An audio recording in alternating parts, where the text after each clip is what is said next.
अस्सलाम वालेकुम दोस्तों, आप देख रहे हैं Islamic YouTube channel Quran and हदीस। मुअज़्ज़ज़ दोस्तों, हर शख्स इस बात को जानता है कि जो नमाज है वो मोमिन की मेराज है, और जो शख्स नमाज बावक्त अदा नहीं करता वो हमेशा परेशानियों का शिकार रहता है।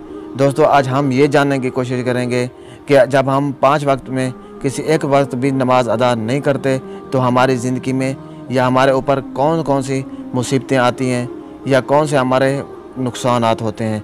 आइए हम ये जानने की कोशिश करेंगे।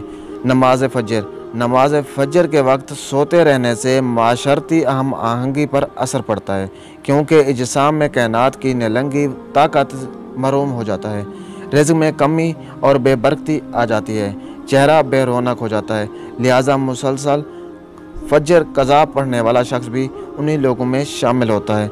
नंबर 2 पे है नमाज ज़ोहर। वो लोग जो मुसलसल नमाज ज़ोहर छोड़ते हैं वो बदमज़ाजी बदहज़मी से दो चार होते हैं। इस वक्त कायनात ज़र्द हो जाती है और मैदा और निज़ाम इन्हज़ाम पर असर अंदाज होती है, रोज़ी तंग कर दी जाती है। नंबर 3 नमाज असर। अक्सर नमाज असर छोड़ने वालों की तख्लीकी सलाहियतें कम हो जाती हैं और असर के वक्त सोने वालों का ज़हन कुंद हो जाता है और औलाद भी कुंद ज़हन पैदा होती है। कायनात अपना रंग बदल कर नारंगी हो जाती है और ये पूरे निज़ाम तौलीद पर असर अंदाज होती है। नंबर 4 नमाज मगरिब। मगरिब के वक्त सूरज की शुआएं सुर्ख हो जाती हैं, जिन्नात और इब्लीस की ताकत उरूज पर होती है। सब काम छोड़कर पहले मगरिब की नमाज अदा करनी चाहिए। इस वक्त सोने वालों की औलाद कम होती है या होती ही नहीं, अगर हो जाए तो नाफरमान होती है। नंबर 5 नमाज इशा।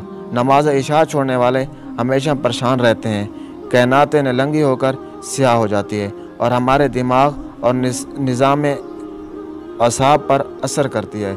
नींद में बेसकूनी और बुरे ख्वाब आते हैं और जल्द बुढ़ापा आ जाता है। दोस्तों, 5 नमाज़ों के ये थे वो नुकसानात। जो लोग नमाज अदा नहीं करते, आप देख सकते हैं कि उनकी ज़िंदगी में इस तरह के मुख्तलिफ़ परेशानियाँ, दुख और मुसीबतें मौजूद हैं।